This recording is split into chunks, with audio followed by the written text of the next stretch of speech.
Guitar is an important element in almost any style of music. It provides the foundation that the other instruments build upon. It could also be used to create a variety of different textures and rhythms. Rhythm guitarists often use a variety of techniques, such as strumming, picking, and palm muting, to add interest and variety to their playing. In addition, rhythm guitarists often have to switch between chords very quickly and accurately. Some of the most famous and legendary rhythm guitarists are John Lennon of the Beatles, James Hetfield of Metallica, Scott Ian of Anthrax, Joe Strummer, it's in his name, right? Strummer, of The Clash, and Malcolm Young of AC/DC. When I was younger and taking lessons, my guitar teacher said there are two types of guitarists that we ultimately set out to be. The freak of nature virtuoso type that dedicates themselves to learning every aspect of the guitar to the point where once they perform, you look at them and think, how on earth did they do that? The second is that timing and rhythm specialist that tends to be more of a songwriter and a composer for the band that they're in. For the band that I was in, I was the principal songwriter and vocalist, and you guessed it, rhythm guitarist. So what is the difference between lead guitar and rhythm guitar? Rhythm guitar is the foundation of any band along with the bass and the drums. It provides the basic beat and pulse that drives the music. Lead guitar, on the other hand, is used to provide solos. While both roles are important, they require different skills and techniques. Rhythm guitarists need to be able to keep that steady rhythm, while lead guitarists need to be able to improvise, create interesting melodies via solos. As a result, each role really demands a different set of skills and abilities. And while both lead and rhythm guitarists are essential to any band, they play very different roles. One question I've seen a lot that I would like to address is there any shame in being strictly a rhythm guitar player?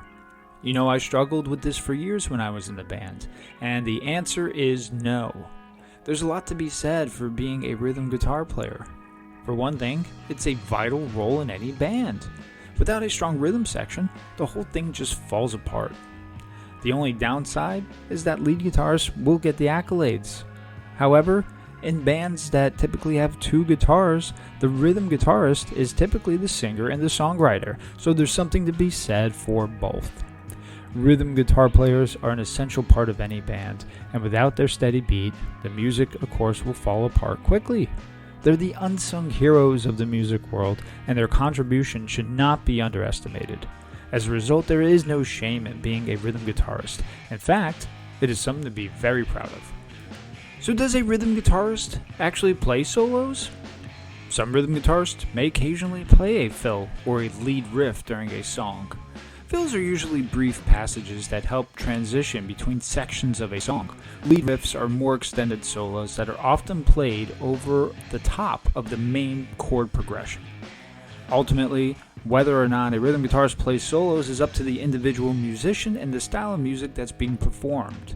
If you ever watched the band Metallica, seen any videos or seen them live, James Hetfield, who is the rhythm guitarist, will actually play some leads, some riffs, and some other notes outside of the chords. So what makes for a good rhythm guitar player? Timing, and you've guessed it, rhythm. They must be able to play tightly with the drummer and the bass player. They also may need to be switching between different rhythms quickly and easily, as the song may require just that. In addition, rhythm guitarists need to have a good ear for harmony, as they often double and provide accompaniment for the lead guitarist or the vocalist.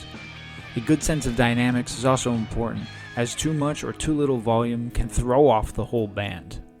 With all of these elements combined, a good rhythm guitarist is an essential part of any successful band. So how do you know if you are a rhythm guitarist? Well, let's start with this.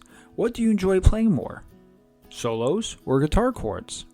Do you find yourself focusing more on the writing of songs, such as chord progressions and lyrics, or how to fill in the needs of the chord progressions? Are you wanting to be front and center, or maybe off to the side and doing your own thing?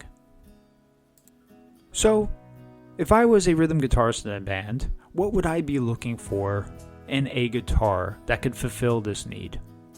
Number 1 is a bold sound. Number 2, larger size frets. 3, definitely to have humbucker pickups. 4, a solid body type. And 5, a fixed bridge.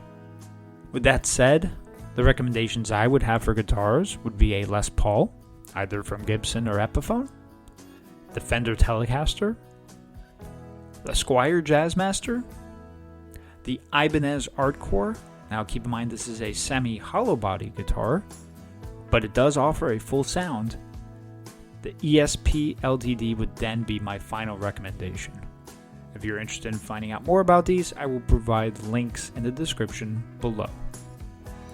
So there you have it, the ins and outs of being a rhythm guitarist. Remember, there is no shame in being a rhythm guitar player. In fact, this was the form of guitar that I've learned to love, as it was my role in the band. At the end of the day, lead guitar, rhythm guitar, they are great places to be no matter which path you choose. So I hope you've enjoyed this video.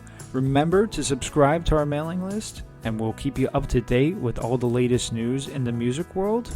If you like this video, give it a thumbs up. If you like the channel, please subscribe. And finally, good luck on your musical journey. And as always, have fun. Thank you.